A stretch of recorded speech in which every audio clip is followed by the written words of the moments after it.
Good morning, students. Today we will start next chapter of organic chemistry, that is UV spectroscopy or electromagnetic spectrum absorption spectra. इसमें हमने क्या पढ़ना है? पहले मैंने आपको करवाया था ना IR स्पेक्ट्रा, तो आज हमने क्या करना है? UV spectra. तो देखो यूवी स्पेक्ट्रा में क्या है, आईआर स्पेक्ट्रा में क्या था हमारे पास, अगर आईआर रेडिएशन को कोई सब्सटेंस एब्जॉर्ब करता है तो उसको हम बोलते हैं कि आईआर स्पेक्ट्रोस्कोपी के बारे में हम डिस्कस कर रहे हैं. आईआर रेडिएशंस को अगर कोई मॉलिक्यूल एब्जॉर्ब करेगा, ठीक है, तो अगर कोई सब्सटेंस या मॉलिक्यूल यूवी रेडिएशंस को एब्जॉर्ब करता है तो हमारे पास कौन सा स्पेक्ट्रा आएगा? UV spectra. ठीक है. सो फर्स्ट बेटा इसमें हम डिस्कस करेंगे इलेक्ट्रोमैग्नेटिक रेडिएशंस. तो देखो सबसे पहले हमारे पास यहाँ पर क्या है, इलेक्ट्रोमैग्नेटिक रेडिएशंस. तो इलेक्ट्रोमैग्नेटिक रेडिएशंस के बारे में आपने पहले भी बहुत बार पढ़ा हुआ है, +2 में भी पढ़ा होगा कि इलेक्ट्रोमैग्नेटिक रेडिएशंस बेटा कौन सी रेडिएशंस होती हैं. वो रेडिएशंस बेटा इलेक्ट्रिक एंड मैग्नेटिक फील्ड के साथ एसोसिएटेड होती हैं, उनको हम क्या बोलते हैं? Electromagnetic radiations. और ये रेडिएशंस का क्या होता है special? Dual character. Dual character का मतलब क्या है हमारे पास कि उनकी वेव नेचर भी है और पार्टिकल नेचर भी है. उसको हम क्या बोलते हैं?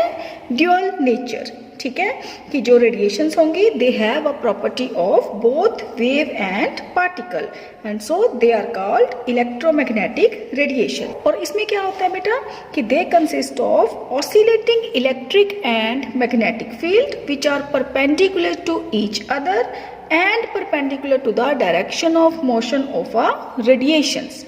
ठीक है. अब इन रेडिएशंस के कैरेक्टरिस्टिक क्या होते हैं हमारे पास? Characteristics of electromagnetic radiations. तो कैरेक्टरिस्टिक क्या है? फर्स्ट कैरेक्टरिस्टिक होता है इसमें हमारे पास कि energy of the radiation is directly proportional to frequency and inversely proportional to wavelength. Energy is directly proportional to frequency and inversely proportional to wavelength. ठीक है. And these radiations, second characteristic है हमारे पास, these radiations does not require any physical medium. तो किसी भी medium की जरूरत नहीं होती. So they can be transmitted through empty space. Third है हमारे पास कि these radiations travel through space with same velocity which is nearly equal to 3 × 10⁸ metre per second. ठीक है. सो क्या क्या कैरेक्टरिस्टिक है इसके? First, energy is directly proportional to frequency and inversely proportional to wavelength. And second, they do not require any physical medium. Third, कि these radiations have velocity equal to velocity of light, that is 3 × 10⁸ metre per second. ठीक है. उसके बाद बेटा हमारे पास कुछ terms हैं जैसे वेवलेंथ. कि वेवलेंथ हम किसको बोलते हैं? जैसे सपोज हमने किसी वेव को ऐसे दिखाना है ना कि ये क्रेस्ट ट्रेफ ऐसे चल. ठीक है. The distance between 2 adjacent crest और 2 एडजेसेंट ट्रफ, वो क्या होगा हमारे पास? वेवलेंथ. ठीक है, वेवलेंथ. और जो हाइट है ये द हाइट ऑफ क्रेस्ट और डेप्थ ऑफ ट्रफ, उसको क्या बोलते हैं हम? एम्पलीट्यूड. ठीक है. यहाँ पे हमारे पास कुछ डेफिनेशंस हैं. सबसे पहली वेवलेंथ, वो क्या हो गई? डिस्टेंस बिटवीन 2 एडजेसेंट क्रेस्ट और ट्रफ. एम्पलीट्यूड क्या हो गया हमारे पास? हाइट ऑफ क्रेस्ट और डेप्थ ऑफ ट्रफ. नेक्स्ट है हमारे पास फ्रीक्वेंसी. तो फ्रीक्वेंसी क्या होती है? Number of waves passing through a given point in 1 second. ठीक है. उसके बाद है हमारे पास वेव नंबर. तो वेव नंबर क्या होता है? Reciprocal of wavelength. ठीक है. सो रेसिप्रोकल ऑफ वेवलेंथ को हम क्या बोलते हैं? Wave number. उसके बाद है हमारे पास energy of electromagnetic radiations, that is directly proportional to frequency and inversely proportional to wavelength, जो हमने पहले पढ़ा है. तो क्या होगा हमारे पास? E is equal to h nu. h क्या है? Planck's constant. न्यू क्या है? फ्रीक्वेंसी। और न्यू को कैसे लिख सकते हैं? h c by lambda. तो nu equal to c by lambda. Energy है, एनर्जी का क्या फॉर्मूला है हमारे पास? E equal to h nu. तो h न्यू किसके बराबर है हमारे पास? इक्वल है h c बाय लैम्डा। तो न्यू क्या है? फ्रीक्वेंसी। c बाय लैम्डा मतलब c क्या है? Velocity of light. Lambda is wavelength and nu is equal to c by lambda. तो इसके एक्सप्रेशन, ये सिंपल एक्सप्रेशन है हमारे पास, ये करना है आपने, ठीक है। नेक्स्ट है हमारे पास इलेक्ट्रोमैग्नेटिक स्पेक्ट्रम। Electromagnetic spectrum. तो इलेक्ट्रोमैग्नेटिक स्पेक्ट्रम हम बेटा किसको बोलते हैं? The arrangement of entire range of electromagnetic radiation in increasing order of wavelength और डिक्रीजिंग ऑर्डर ऑफ फ्रीक्वेंसी। तो उसको हम बोलते हैं इलेक्ट्रोमैग्नेटिक स्पेक्ट्रम, ठीक है।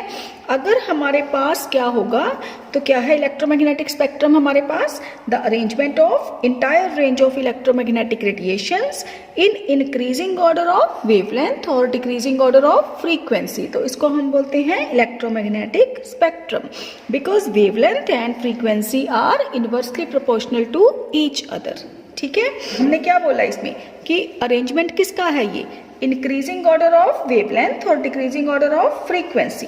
तो सबसे है हमारे पास पहले cosmic rays and gamma rays, फिर आती है हमारे पास X rays, then ultraviolet, IR, then microwaves, ठीक है। और लास्ट में है बेटा हमारे पास रेडियो वेव्स, ठीक है। लास्ट में कौन सी हैं? Radio waves. क्लियर? तो इससे क्या होगा? तो देखो हमने कौन सी पढ़नी है? UV radiations. तो यूवी में, यूवी के बाद अल्ट्रावायलेट के बाद कौन सी होती है? इसके बीच में विजिबल, ठीक है। UV radiations, visible radiations, IR radiations, micro and radio. Clear? तो इलेक्ट्रोमैग्नेटिक स्पेक्ट्रम की डेफिनेशन और ये वाला ऑर्डर। क्लियर? उसके बाद है बेटा सबसे इम्पॉर्टेंट स्पेक्ट्रोस्कोपी का, जैसे मैंने आपको पहले भी बताया हुआ है IR में, तो इसका जो प्रिंसिपल होता है वो बहुत इम्पॉर्टेंट है। तो यहाँ पर आपकी बुक में 2 प्रिंसिपल दिए हुए हैं। एक प्रिंसिपल दिया हुआ है बेटा एब्जॉर्प्शन स्पेक्ट्रोस्कोपी का, प्रिंसिपल ऑफ एब्जॉर्प्शन स्पेक्ट्रोस्कोपी, और एक दिया हुआ है प्रिंसिपल ऑफ UV स्पेक्ट्रोस्कोपी। तो मैं दोनों को रिलेट करके आपको समझाऊंगी, ठीक है। तो देखो सबसे पहले एब्जॉर्प्शन। एब्जॉर्प्शन का मतलब क्या होता है कि किसी मॉलिक्यूल ने कोई रेडिएशंस को एब्जॉर्ब कर लिया, ठीक है। तो जितनी भी हमारे पास स्पेक्ट्रोस्कोपीज हैं वो मोस्टली क्या होती हैं, उसमें रेडिएशंस की एब्जॉर्प्शन होती है, ठीक है। अब देखो सपोज करो ये कोई मॉलिक्यूल है, यहाँ पर अगर कोई रेडिएशंस आकर फॉल की तो इस मॉलिक्यूल ने क्या किया? रेडिएशंस को कर लिया एब्जॉर्ब। तो एब्जॉर्ब करने के बाद क्या होगा? वो क्या जाएगा? हायर एनर्जी लेवल पर, ठीक है। तो अब हायर एनर्जी लेवल कौन कौन से होते हैं हमारे पास? जैसे लेवल हैं हमारे पास, रोटेशनल एनर्जी लेवल्स होते हैं, ठीक है, वाइब्रेशनल एनर्जी लेवल्स हैं और इलेक्ट्रॉनिक एनर्जी लेवल है, ठीक है। अगर जो रोटेशनल एनर्जी लेवल्स हैं वो बहुत ही लेस एनर्जी के होते हैं, मतलब इनमें जो डिफरेंस होता है वो बहुत कम होता है रोटेशनल एनर्जी लेवल्स में। उसके बाद वाइब्रेशनल, मतलब यहाँ ऐसे करो कि देखो जो इलेक्ट्रॉनिक एनर्जी लेवल्स हैं, जैसे एक इलेक्ट्रॉनिक एनर्जी लेवल E1, ये दूसरा electronic energy level E2। Clear? अब क्या होगा कि electronic energy levels are divided into vibrational energy levels. ये V1, V2, ऐसे ही V1, V2 इसके एनर्जी लेवल्स हैं, ठीक है। उसके बाद vibrational energy levels are subdivided into rotational energy level. इसके बीच में कौन कौन से लेवल हैं? रोटेशनल लेवल, ठीक है। समझ आया? सबसे हाई एनर्जी के लेवल कौन से हैं? इलेक्ट्रॉनिक। उसके बाद कौन से आते हैं हमारे पास? वाइब्रेशनल। और सबसे कम एनर्जी के कौन से हैं? रोटेशनल। सपोज करो कि मॉलिक्यूल ने 50 किलो जाउल पर मोल की एनर्जी एब्जॉर्ब की, तो रोटेशनल के बीच में जो डिफरेंस है वो है 40 एनर्जी का, ठीक है, 40 किलो जाउल की एनर्जी का। वाइब्रेशनल के बीच में सपोज डिफरेंस है 80 और इलेक्ट्रॉनिक के बीच में जो डिफरेंस है वो है 150 का, ठीक है। लेट अस सपोज अगर कोई मॉलिक्यूल 50 किलो जाउल पर मोल एनर्जी एब्जॉर्ब करता है तो इसका मतलब उसमें कौन सी ट्रांजिशन होगी? रोटेशनल। अगर सपोज कोई मॉलिक्यूल 100 किलो जूल की एनर्जी एब्जॉर्ब कर रहा है तो इसका मतलब उसमें कौन कौन सी ट्रांजिशन होंगी, तो ट्रांजिशन कौन सी होगी, ट्रांजिशन का मतलब क्या होता है बेटा, चेंज। ठीक है, तो उसमें क्या होगा, रोटेशनल भी होंगी क्योंकि 100 के बीच में 40 आ गया, 100 के बीच में 80 है, तो इसका मतलब यहाँ पर वाइब्रेशनल भी होंगी और रोटेशनल ट्रांजिशन भी होंगी। लेकिन अगर मॉलिक्यूल 200 किलो जूल की एनर्जी उसको मिल रही है या उसने एब्जॉर्ब कर ली, ठीक है, एक इलेक्ट्रॉनिक लेवल से दूसरे इलेक्ट्रॉनिक लेवल तक ट्रांजिशन हो रही है ना। जैसे हम कहें कि अगर मॉलिक्यूल यूवी रेडिएशंस को एब्जॉर्ब करता है तो मॉलिक्यूल में क्या होगा, इलेक्ट्रॉनिक ट्रांजिशंस। ठीक है, तो इलेक्ट्रॉनिक ट्रांजिशंस का मतलब ये नहीं है बेटा कि अकेला एक इलेक्ट्रॉनिक लेवल से दूसरे इलेक्ट्रॉनिक लेवल तक ट्रांजिशन हुई, तो उसका मतलब है कि उसके बीच में automatically vibrational and rotational transitions भी चल रही हैं। क्यों, क्योंकि वाइब्रेशनल की एनर्जी उससे क्या थी, कम, रोटेशनल की वाइब्रेशनल से भी कम थी, तो ऑटोमेटिकली वो वाली ट्रांजिशंस भी हो रही हैं। क्लियर। सो इसका मतलब कि जब देखो, जब अगर एक लेवल से दूसरे लेवल तक ट्रांजिशन होती है तो हम कहते हैं कि हमारे पास एक लाइन बनेगी स्पेक्ट्रम में।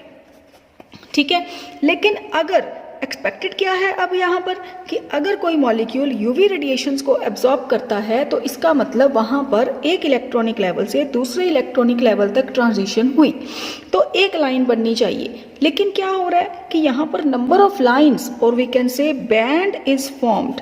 तो बैंड क्यों बना हमारे पास, बैंड बनने का मतलब क्या है, बैंड हम किसको बोलते हैं, क्लोजली स्पेस्ड लाइंस को। ठीक है, क्लोजली स्पेस्ड लाइंस अगर हमारे पास स्पेक्ट्रम में आ रही हैं तो उसको हम क्या बोलते हैं, बैंड। क्लियर। तो बैंड क्यों बना, क्योंकि electronic levels are subdivided into vibrational and vibrationals are subdivided into rotational. ठीक है, सो इसलिए हमारे पास सिंगल लाइन नहीं बनती, हमारे पास क्या बनता है, बैंड। ठीक है, सो ये बहुत इंपॉर्टेंट है, जो एब्जॉर्प्शन स्पेक्ट्रोस्कोपी का प्रिंसिपल है और जो यूवी स्पेक्ट्रोस्कोपी का प्रिंसिपल है। ठीक है, तो आप दोनों को कोरिलेट करके ही लिखना। ओके, आएगा आपको पेपर में प्रिंसिपल यूवी का ही। ठीक है, सो इतना आप करो। तो इस वीडियो को बेटा अच्छे से देखो। सो इस वीडियो में इतना ही करते हैं कि क्या क्या किया हमने, कि एक तो जर्नल की इलेक्ट्रोमैग्नेटिक रेडिएशंस के बारे में, इलेक्ट्रोमैग्नेटिक स्पेक्ट्रम, और दूसरा प्रिंसिपल। ठीक है, और नेक्स्ट टॉपिक में आपको करवाऊंगी इलेक्ट्रॉनिक ट्रांजिशंस। ना मैंने करवाया उसको बुक में से रीड करो अच्छे से, principle of UV spectroscopy, principle of absorption spectroscopy and journal जो मैंने करवाया इलेक्ट्रोमैग्नेटिक रेडिएशंस के बारे में। ठीक है, so thank you so much बेटा।